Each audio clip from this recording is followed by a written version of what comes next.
Good morning, everyone, and thanks for joining us this morning for this week's Come Follow Me lesson with the Mormon News Report podcast. My name is Jenny Noonan Dye, and I am joining you from Provo, Utah, along with my husband, John Dye, who is the one responsible for all that you're seeing on your screen for those of you partaking of the video stream here today. As always, for those who are participating in real time here on our video stream, we'd love to hear from you where you are, what stood out to you in your study this week, whether it's the first time or the 50th time you've read these verses, or even if you didn't read them at all. We get to as many comments as we can, just as we would if we were gathered together in person. I'm going to go ahead and excuse my co-host for the Mormon News Report podcast, Brant Malone. He's in Detroit as he is tending to some very important family responsibilities. And welcome again, of course, our good friend, our go-to for all the nitty-gritty when it comes to our Come Follow Me study, the Dumbledore of this establishment, I would even say, all the way from California. It's Ben Bernards. Good morning, Ben. Good morning, Jenny. Good morning, and welcome to everybody that's listening to us on the podcast or joining us on the live stream. We're so grateful that you are here with us today. Hopefully, we can bring you another Mormon News Report Hour of Power, our AP Church History, as we like to call it. I mean, it's March now, their sun's coming up, and we're just going to add a little bit of extra to your Come Follow Me lesson, whether you're doing it in church, whether you're doing it still at home, or it's totally on your own. We just wanted to supplement whatever you've got. Maybe we're the extra leaf to your lucky clover. We're that second pot of gold or that rare double rainbow. And as everybody knows, rainbows just make everything better. So we're glad to be here today. Thank you. Sure, they light the world, they light the valley, they light up all the things. Today is Sunday, March 7th, 2021, and our lesson today is called The Rise of the Church of Christ, and it covers Doctrine and Covenants sections 20 through 22, and a lot of details and a really big chapter in there. I want to go ahead and say good morning to Jamie in Arkansas, Tony, hello to you and Sam in the UK, Eileen in Scotland, Randall, hello in Heber, and Nancy in West Jordan. Hi everyone, we're glad that you're here. Thanks for being here. This is so fabulous. I want to pass around the little clipboard and make sure that, the people sitting in the back pull the little announcement flyer, all the things that would feel like a normal Sunday school class if that's what we had. And we're looking on a year into this, and I hope that this has been beneficial to everybody that's listened. And especially as we're talking about, church stuff and organization stuff. Today's discussion is kind of interesting that way because we're going over the Church Handbook of Instructions, version 0.1. Oh, not the one that we just updated? Weird. Yeah, not the one that now gets updated all the time on our little electronic devices, but this is a very fascinating section of church history because we actually get to sit down and take a look at the first attempt at creating a user's guide, like an instruction manual on how Mormonism was supposed to be, how the Church of Jesus Christ, as they just called it back then, just the Church of Christ or the Church of Jesus Christ, how did it operate? And for some folks, they already had a Christian background and they've come from all these other congregations, right? They were Presbyterians, they were Methodists, they were Baptists, they were Protestants, a few Catholics were in there. So everybody knew what church was supposed to be. So coming in and seeing how Joseph's church was going to operate was a very different thing. And as we lead off this discussion, I've got a question for Jenny and for the crowd that's here with us and anybody that's listening to later on. Have you ever been on an airplane or a huge boat, like really big boat, and had that moment of clarity where you just kind of went, how is this thing even working? How is this thing in the air, this airplane? Have you ever felt that way? Have you ever taken a moment where it just kind of dawns on you, where we are or what we're doing, and you're amazed that we're actually flying? Absolutely. The plane, I've been on a large boat, but not a huge one that I see sometimes. And I'm like, how is that even functioning? But yeah. Mm-hmm. So when my family and we took a trip to Europe a couple of years ago, and it was the first time that my kids had ever been on a plane that big to go from San Francisco to London nonstop. That's a big bird. And so to be standing outside, we were looking up at this thing, and my son just looks at this and he's like, it's metal. and it's filled with jet fuel. And it's going to fly. And we, point to the engines, and we point to the structure, and there's this odd sense of when you first get on, like, I can't believe this is going to work. Like, every part of my brain is saying, this is not really a normal thing. This is what sometimes I kind of refer to them as the paradox of ignorance, where when we know very little about how the world is supposed to work, we can have a very high sense of well-being. And for the purposes of this discussion, I'm going to call well-being as our sense of safety and trust and confidence in whatever we are. Our well-being in the thing is very high when our ignorance is very high. And as we start to learn more about, in the case of the plane, we start to learn that metal is heavy and human beings are heavy. And when I jump off the ground, I go up for like a half an inch and then I fall down. And as my knowledge increases, sometimes my sense of well-being can diminish as well. And I have this sense of unease of like, this is not supposed to be happening. But the only way to get past that is to keep learning more and more and more. And what we see happen is, as my ignorance goes down and I learn more, my well-being decreases and I get nervous. If I keep pushing through and keep learning more, that well-being and trust can actually go right back up even higher than it was before, because I'm learning even more. I start learning, in the case of the airplane, I learn about jet propulsion. I can learn about air pressure. I can learn about airfoil design. I can learn about engineering. And even though I don't have to understand all of that, I can see other planes that are flying. I can talk to other people that have already been on the plane, and I can realize, oh, wow, this is actually a whole lot safer than me, driving down to the grocery store. I don't need to worry about this. It's going to be okay. Now, that doesn't mean that the airplane is never going to have problems, right? It doesn't mean that it's never going to get from point A to point B without needing course corrections. It doesn't mean that there might be structural weaknesses in the wings that are going to cause things to be uncomfortable, possibly even dangerous. But it can still, where it gets to where it needs to go, and we can still have confidence in the engineers and the pilots and the crew people, my fellow passengers, and that kind of stuff. Okay, does that make sense? You see kind of the analogy we're going with here? Totally. Absolutely. Yeah. I mean, there's, what we already know, our comfort, and then moving out of the comfort zone, and then what we need to move back into our comfort zone. It requires acquiring more knowledge. Acquiring more knowledge. We got to keep going through it for it. So with that analogy, and hopefully to everybody in the class that made sense as well, let's take a look at Section 20. Here's the historical setting of where we are. And, it looks like we've got a couple more folks that are joining the class. Oh, nice. Cool. Good morning to Rosalind in Provo, and Mills in Anaheim. So let's see. Laurel shares, if I can scroll down here. I've learned in the last 20 years that even the gospel doesn't even touch the ultimate truth of who we are, right?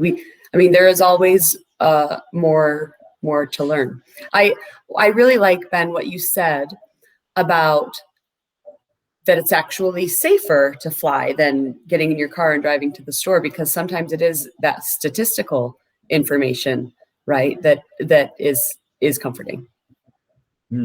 Absolutely. So here we are now in the early 1830s. We're sitting in a farmer's house, sitting here with the Whitmers. And we've got Joseph, who is 22, 23, young kid, newlywed. He's been married for just a couple of years. He's got a young bride. She's a couple years older than him, comes from a well-to-do family. Joseph is an uneducated farm guy. I mean, he is by all definitions, he is literally a migrant worker. He is just the poorest of the poor.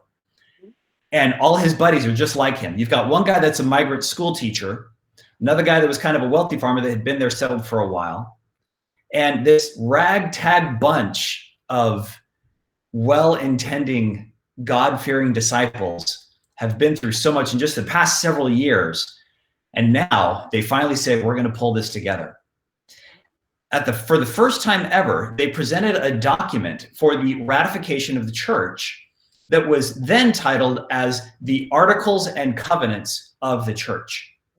And what kind of struck me is what helped me understand this was when I moved into a neighborhood that had CC&Rs, like with an HOA, right, and you had this community agreement as to what you were going to do, like the bylaws of promising you're only going to put the garbage cans out on the curb, on Thursday night and take them back in on Friday or whatever. So when they say covenants, sometimes that's what we think of, is like the rules that we're going to abide by. And of course, because this is in a spiritual setting, there is the eternal covenant this is bounded to as well. So this document that was presented, which we now know as Section 20, was not thought of as Section 20 back then. This was in the very first book of the Book of Commandments. This was the second thing printed. They had the preface, and then they had this thing that they called the Articles and Covenants of the Church. And a close reading of it shows that it is somewhat different than all of the other verses or all of the other sections that are out there. A couple things to know, and as you are reading through it on your own, or as anybody else is reading through or listening to this, you'll see the language of Section 20 is different. First off, it's different in the sheer voice that they're using, right? Most of the other Doctrine and Covenant sections are, first person. God is talking directly to Joseph. But take a look at Section 20, and we've moved into this third person omniscient narrative. In fact, that very first verse sounds like when it says the rise of the Church of Christ in these last days being 1,830 years, it almost sounds like the introductory text that we have like in the middle of our stake conferences, right? The Conference of the Church of Jesus Christ of Latter-day Saints, and we go through, it's very formulaic. So there's a difference in the voice that is used in this section. You'll also notice as you get into it that there is a difference in the rhetorical devices and the language that they use. Some of it is historical. The first several verses go through a brief history primer on how the church came about. Because, there were some... The way that it reads is almost like what we see in other section headings.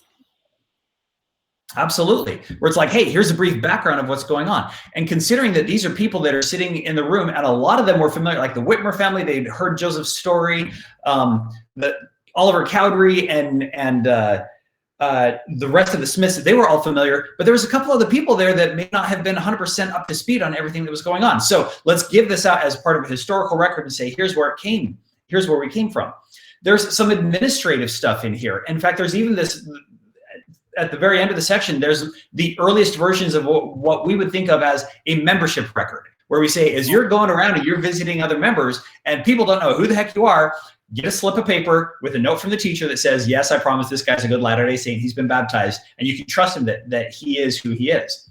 And in the middle of it, there's this section where it's kind of like this prototype of what would later become the Articles of Faith. It's these declarations of knowledge of who God is, who Jesus is, our relationship to him, the need for the atonement and the repentance, and all of that kind of lays the groundwork of saying, hey, this is who we are as Latter-day Saints. This is what we believe. We had a person that said, we're going to establish the church. We know that God is there. We have Jesus as his son, and he is our savior. And now we're going to lay out all the different offices, and we have the structure of what the church is going to be. Now, before we go any further or dive into that, Jenny, has anything stood out to you in Section 20 as you've looked through this? Any highlights or any things that you thought, this was kind of cool, or any particular thoughts you wanted to share there? So as it's such a long section, but as you and I were discussing at the beginning, before we began recording, I think one thing that we do a lot, and appropriately so, is we kind of compare and contrast the organization of the church as we know it today to the organization of the church as Christ established it in his time. And I think it's good for us to do things like to also compare and contrast the church that we know today to the church as it was established in this time that we read about in Section 20. Because to me, it is a testament of ongoing revelation of as things, as things continue to be revealed and be adjusted according to the needs of the members. But another thing that kind of falls within that category is what we think of when we think of the offices of the priesthood. So those are some things that stood out to me. Absolutely. There's this section. I found some great content last night in talking about kind of how this section came about. John, if you want to pull up that slide with the quote from the Joseph Smith Papers Project, please. So for everybody that's following along, if you go into the Gospel Library app, you're going to have to dig around it a little bit for this. I'll go ahead and say the path, but we will have it up here on the screen. If you go to the Gospel Library app, there's a section called Church History. And inside that is a section called Doctrine and Covenants Study. And inside that is a section called Joseph Smith Revelations, or Revelations in Context.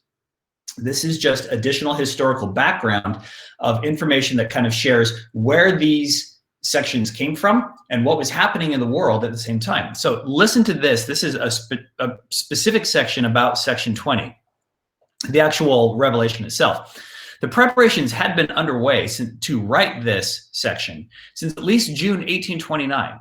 So first off, let's catch that. D&C 20 had been going through rough drafts by Joseph and Oliver in between their farming duties for over a year. So this was not like something where, God turned on the spiritual revelation spigot and he just started dictating everything down and it flowed out like the Book of Mormon, right? This is something that they actually said, hey, we need to figure this out and let's write it out. And he let them struggle with it to make sure that they got the language right.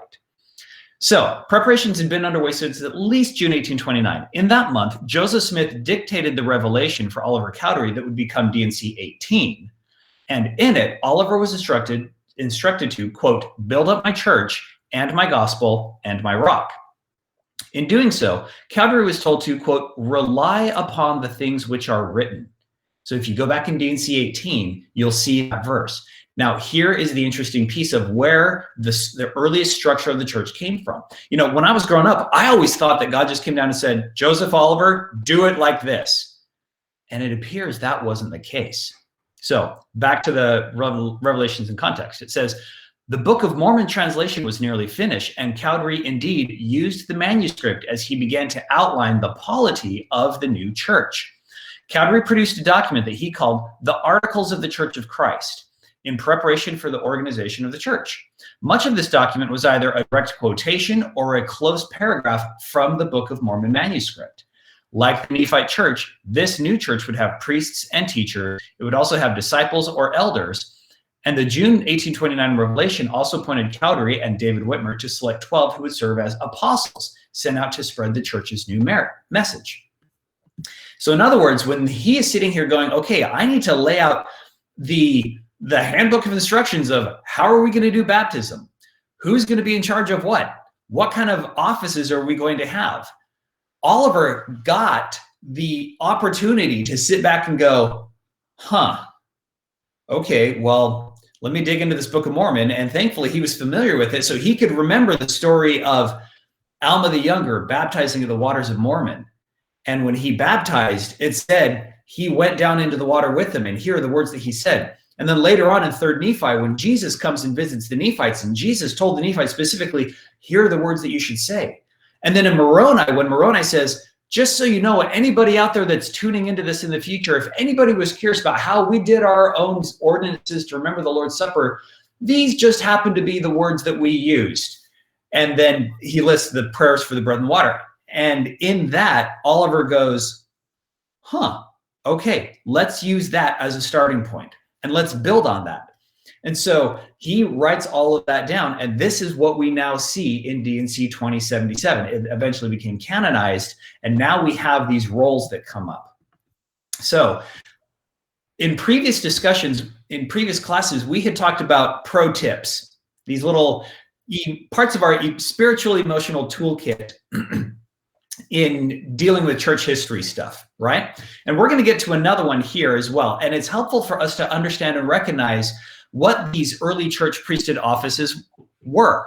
The first priesthood office that we saw listed here, and the thing that we have to remember when we do this is to not look at this through a present day lens, okay? Let's not read this and think of we are staring at this in the way it is now. We have to remember that this is a totally different structure.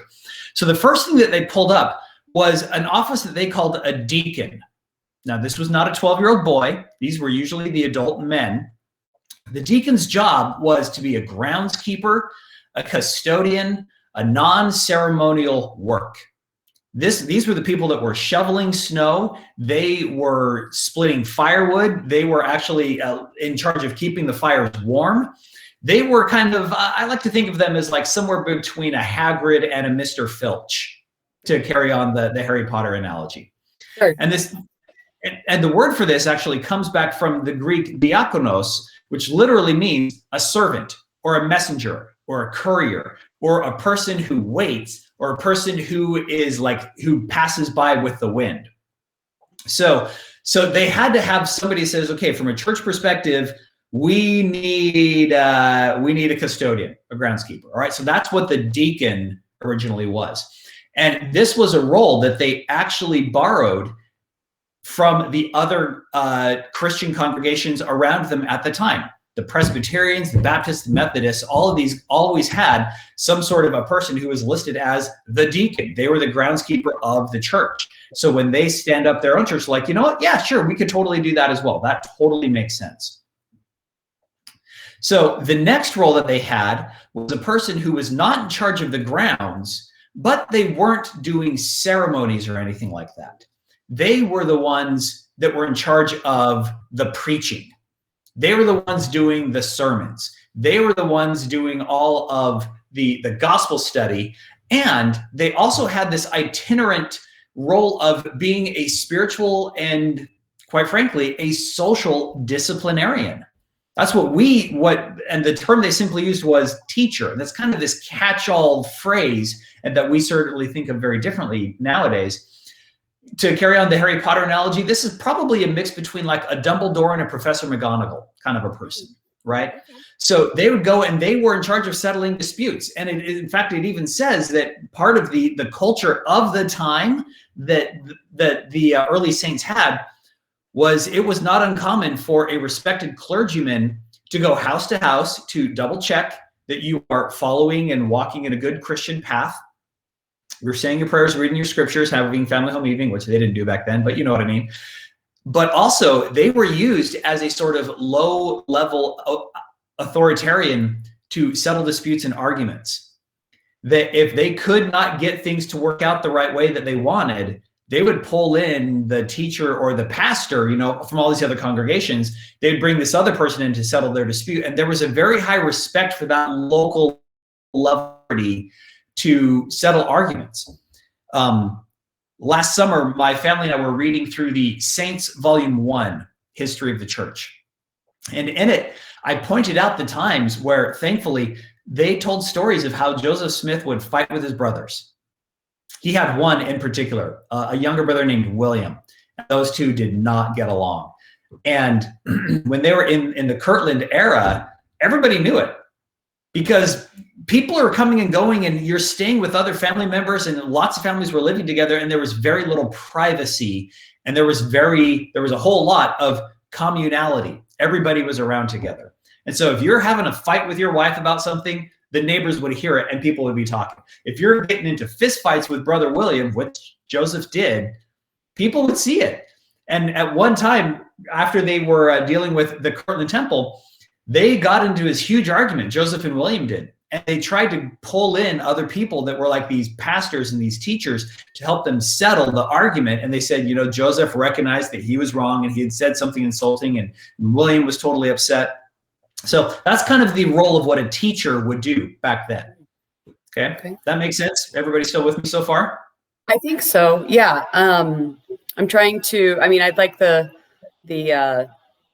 Harry Potter analogies, and I think that giving these examples is really helpful. And just as an aside, a programming note, Ben, John is in a different room and something happened. And anyway, he's about 10 seconds behind. So with pulling up the slides, just so you know.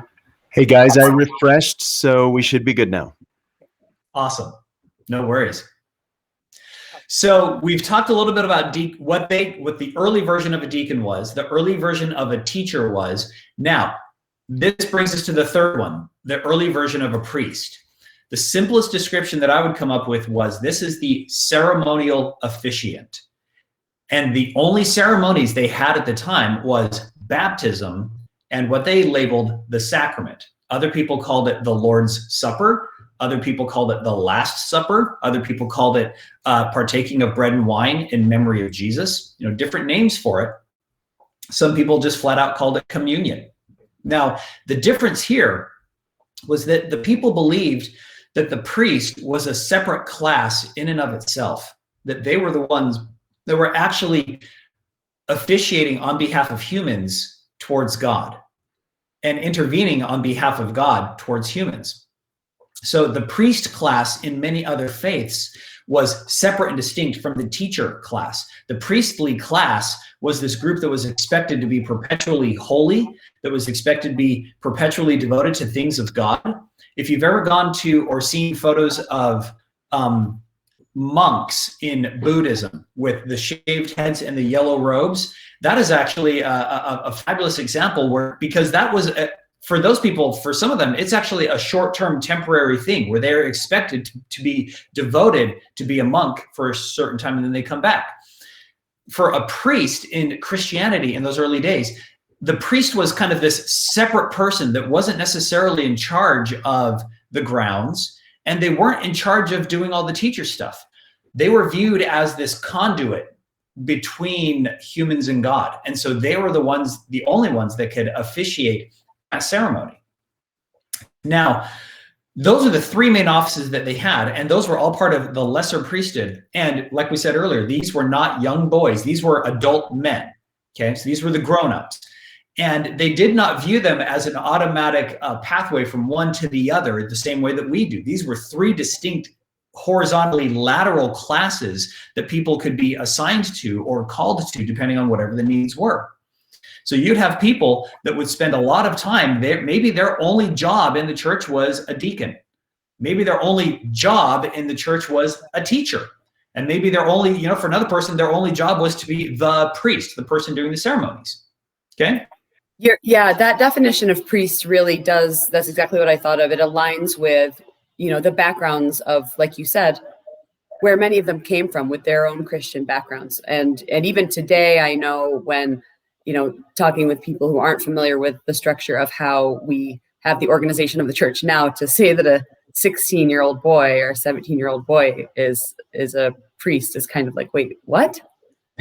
So like, what? That kid? Yeah, and this is an interesting historical development that took some time. I mean, the Aaronic priesthood, it was not an automatic conduit up into the Melchizedek priesthood levels. So the Melchizedek priesthood, the only real role that they had after this, the final one that was different, was what they just called an elder. And this one also has kind of an interesting background because this was basically a catch-all term for senior leaders of the church. So in their other congregations, when you say go before the elders, you're literally talking about the oldest people in the congregation. But it's kind of subtly talking about, yeah, they're the oldest, but they're also the leaders because they've been around the longest and they know the most. So you've talked about like the elders of the tribe or the elders of the village. It's that same idea. What was interesting about this as well is that in D&C 20, it specifically calls out that this elder was not supposed to just sit in the town and be the boss, but they were also the traveling representative and the traveling minister that was supposed to go around to the other villages. And specifically in this dispensation, they were specifically called of God to preach this gospel. Now, this is interesting in the fact that people that preached at the day or of the day, they had various levels of authority that they would come from. Some people would actually go get a college degree from a university or some type of other seminary in school that gave them a legal document that says, I have permission and I have the educational background to prove that I know what I'm talking about. And I'm going to use this as my charter to go preach. And so those were the guys that would go around. And then you'd have other people that would also say, hey, I'm the one that I feel this deep burning in my bosom to go and share the gospel of Christ because I've been so converted to this and I want to go teach as well. So that's kind of where the itinerant preachers would come from. And here, for the first time, we see in D&C 20 that God is specifically saying, elders, you are called to be the elders of my church. You're not going to be just motivated out of your own heart, and neither are you going to be chartered by whatever degree that you have. In this case, God himself is calling you to be an elder, and this is your job and this is your duty. So those of you who are apostles, you are also going to be called out as elders. And so now the structure and the leadership of this church is starting to come into play. Awesome. I want to go to a couple of comments that people have shared. Tony says that one thing that stood out to him, he said, "This for me established agreeable to the laws of our country by the will and commandments of God, liberty of religion." Jamie shares, "What impressed me this time around is the prophetic nature of section 20. Looking back over time, it's easy for us now to skim over this as just the way things are. But for the early saints, these offices, ordinances, responsibilities, and procedures were all new, unknown, and fundamentally different from the structure of the familiar churches of the day." And then Tony also says, it reminds him of what Ben's talking about the brother of Jared, asking, "What would you have me do?" Mahanrai asked the Lord, and the Lord says to, "Why don't you go think about it?" And that is a pattern that we see, like you said before, Ben. Like, I think you're right. I think a lot of us just kind of take for granted that this is something where it was just like, and here's how you run the church. That's not how it happened. And what they did was they took what they knew and tried to align it with the needs of the members and what they as best they could, as much as they saw what would become of all of what might happen. And there's no way that they could have known, which is why it's helpful that things have evolved over time. So it's interesting how we've talked about how things have evolved over time, and the church structure has evolved over time. In the past, we've talked a little bit about some of these other pro tips, and you may remember from a previous discussion, church history pro tip number 6. If this is your first time hearing it, I hope that this is helpful. But a little emotional toolkit tip that we threw out that basically said, the way it was isn't how it is, and the way it is isn't how it will be. So applied to this. We're shaking. We're going to learn a little bit about how airplanes work, and so buckle up and hold on here. So for some of us, when we first figure that out, we realize as you go back and look at D&C 20, you're like, wait a minute, that's not the way that deacons and teachers and priests are today. If you say, what is a deacon, teacher, and priest supposed to do? There's nothing in D&C 20 that talks about setting up the bread on Sundays, or being the usher at the door, or collecting fast offerings, or whatever, And so it's okay, because things evolve and things grow over time. And this is when we say that the church is a true and living church. Well, what does that mean? When we say that it's a living church, how does that apply to us? Jenny or John, what are your thoughts on, and for anybody in the class, when we say that it's a living church, we've kind of touched on this a little bit. How does that apply here?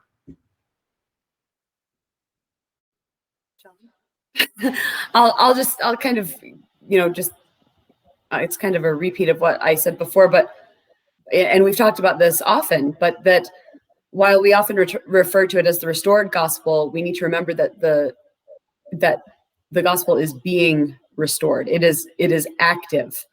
It is alive. And of course, when we think about the Savior, who is the way and the life, then that applies too. Absolutely.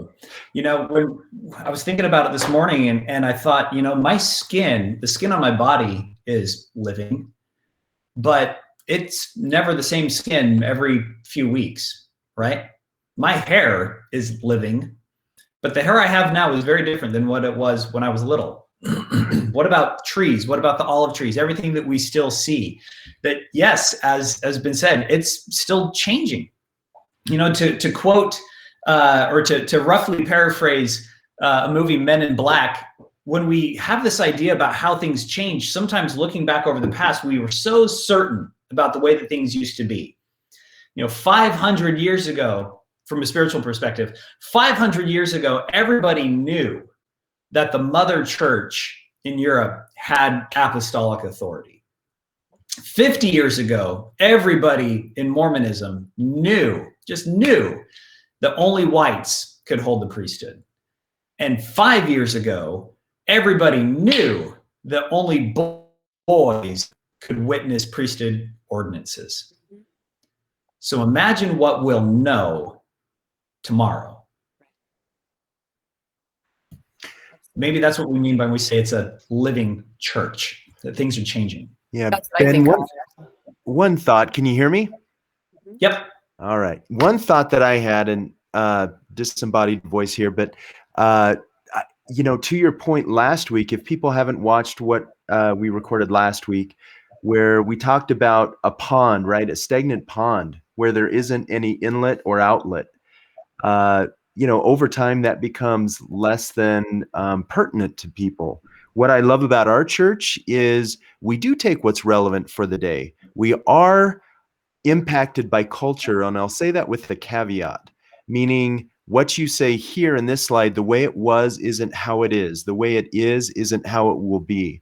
We talk about truth, and there's principles of truth, and then there's cultural considerations, which are independent, I believe, of truth. And as we're prepared to learn more, I believe more is given. That's a great point. As we're prepared to receive more is given.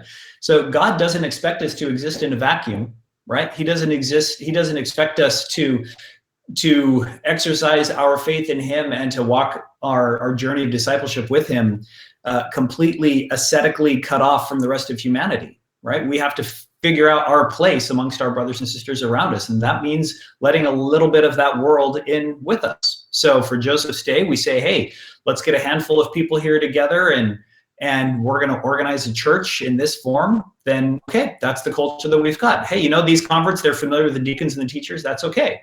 And so when he says that's part of what we have, sometimes as we look back on it, we also can realize that things needed to improve, that maybe there were some problems, that maybe we didn't get it right, and that we can fix it along the way. And this leads into the next pro tip we're going to add. This is number 7. We're adding this one to our collection. You're hearing it for the first time. Number 6 was the way it was is not how it is. Here's pro tip number 7. Ready for this, everybody?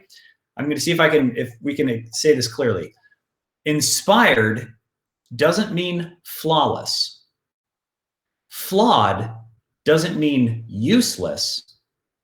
And usefulness depends on our intent and our motivation. So when studying church history, when looking at the origins of Mormonism, and when we see how the restored Church of Christ came about in these latter days, we say that it was an inspired church, that the men and the women who did it were inspired. It's also absolutely critical to remember that just because we believe they were inspired doesn't mean that they were flawless, doesn't mean that they were perfect.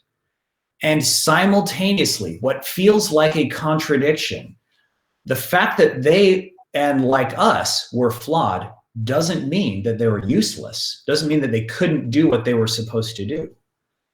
But it also doesn't mean that they're automatically guaranteed to do what they were supposed to do the first time around, because it all depends on their intent and their motivation. So you see people that could have been inspired to do what they did and still had flaws and still tried to do what they needed to. And intents and motivations changed over time. And sometimes we got it right, and sometimes we didn't. So before I go any further, Jenny, tell me your thoughts on this number 7. What does this mean to you? I like it a lot. I like that inspired doesn't mean flawless, because as we've talked about before, we can tend to deify callings or roles and forget that we are all human and that none of us is perfect, even in our inspiration. I love the idea that flawed doesn't mean useless, and thank goodness, because we are all flawed. And I would even kind of, I think with that second column, flawed doesn't mean useless, and the third one, usefulness depends on intent and motivation. What I'm thinking of, honestly, what comes to mind is with usefulness depends on our intent and motivation. And I would maybe even suggest, as a point of consideration, it depends on the effect that it has, because sometimes in all of our flaws, And even in our intent and motivation, we have a different effect than what we intend. And even if we get the intent and motivation incorrect, it can still have a positive effect, or the other way around. Absolutely. Absolutely. So if we keep these principles in mind, this little emotional toolkit addition in mind, how does this help frame our understanding of the past? When we look about things that have happened in the past, does this change things? Does it make it easier to deal with? Is this kind of like the moment where we realize this airplane that we're in technically maybe shouldn't even be flying? Like I'm surrounded by thousands of pounds of steel, but at the same time, it's still okay. Does it help me? Does it help you deal with the past at all any better? I think so, because I think, that we, as we look at it can, how do I say this?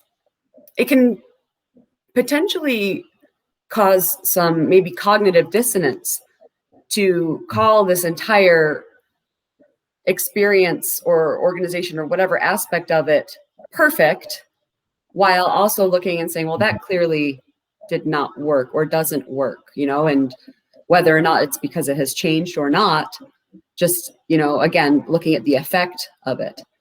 Yeah. Does that make sense? Yeah, absolutely. I mean, and this is, boy, English language, right? I mean, right? This is exactly. This is where when we say it's a perfect, or when we say the church is true, I mean, there is so much packed into that phrase of what does it mean to be true, or what does it mean to be inspired? And yet, in spite of it all, I think your notion of focusing on the effect and realizing what the effect, like the scriptures say, by their fruits ye shall know them. Or in Alma 32, when it says you want to know if this is a good seed, you want to know if this is a good thing, let's take a look at the fruits that come from it. So for me, help keeping this mindset or this perspective has helped me have patience in understanding what they went through. And one of my favorite verses, like the verse that I hold on to like a lifeline sometimes for spirituality, is actually the next section over, D&C 21 verse 5, where it simply says, in fact, let me pull it up real quick here, because it's related to this idea of dealing with this. This was section 21.5, actually came about at the exact same time. It was a revelation given to Joseph, and it was at the same date, in the same crowd, with the same people. And you'll notice that the language and the rhetoric is very different than what was used before. And this is more back to the traditional scriptural voice. So I'll start in verse 4. Wherefore, meaning the church, thou shalt give heed unto all his words and commandments, which he shall give unto you, as he receiveth them, walking in all holiness from me. And here's the kicker. For his word ye shall receive, as if from my own mouth, in all patience and faith. And for me, that idea of in patience was really amplified to me in several experiences I had a couple of years ago. Nothing scandalous, but just the old normal bumping around with other members of the church, as happens to all of us, right? And somebody pointed this out and said, D&C 21.5, brother, this is the thing. And I looked at this and I went, in all patience. And all I could see was God up there basically putting his arm around Joseph and kind of looking at the rest of the crowd and saying, okay, everybody, he's not much, but he's all we have. You're really going to have to be patient with him. He's going to do his best. I'm going to be patient with him. Okay, just give him the benefit of the doubt. Let's give it a shot, because I'm being patient with you and it's going to be okay. So please just have faith with me in this, right? Yeah. That's an excellent point. We should all be so fortunate to be seen with that sort of explanation, right? I mean, I would love that if someone with that kind of authority, who knows my intentions and knows even the effect that I'll have, would say, look, give her a break. She's doing her best. She really is trying. Please be patient. And and so I think that's a great reminder in that verse, in all patience and faith, for all of us to approach it as such. So I have an old buddy of mine, former mission companion, Elder Phillips. His job for the past several years, he flies jet planes, like military, awesome, go around the world jet planes. But he's not in the military. He's not a military guy. He's a mechanical engineer, and he works for engineering companies, and his job is to ride co-pilot on new state-of-the-art technology. He's the goose to someone else's Maverick, as it were. And his job is to ride these things and listen and feel and pay attention to the sound of the engine and the vibrations in the cockpit and how it feels at certain speeds and how the plane responds when it banks. Because combat pilots are not trained to know how the whole nuts and bolts works, right? They're combat pilots. Right. But engineers are the ones that are intended to be there to listen to how she sings at a certain frequency, to feel the way that it shakes, and to know what's the difference between a normal shake and an abnormal shake. So he rides co-pilot, like he'll hop in a plane and they'll fly from the West Coast in the US all the way across the Pacific. They'll stop at an aircraft carrier in the Pacific, and then they'll land in Tokyo. So he will be in these planes for hours at a time, just listening and feeling. And when he gets done, he then writes up a report and he says, well, this particular plane, let me tell you what's wrong with it. Let me tell you what you need to fix. Let me tell you what you need to tighten up. Boom, boom, boom, boom, boom, boom, boom, boom, boom, all the way down. So his job is to point out flaws. And because of that, the plane can be safer. And then the people building them can know how they can fix it. They can make it so it responds better. They know, say, you know what, when we built it, we thought that it was going to be good in this particular weather conditions. But once we actually put it through the paces and it actually went out there in totally different weather, it's a very different plane. And we needed somebody that could fly along with us to help us understand how it was going to be better. So I think this is part of the calling that we have as Latter-day Saints, as members of this church, to sometimes be that co-pilot, to be sensitive to the things that need to be fixed. And pointing them out doesn't mean that we don't sustain them. Pointing them out doesn't mean that we don't have faith. But neither should we look down on people that help us identify flaws as less faithful or less of a disciple.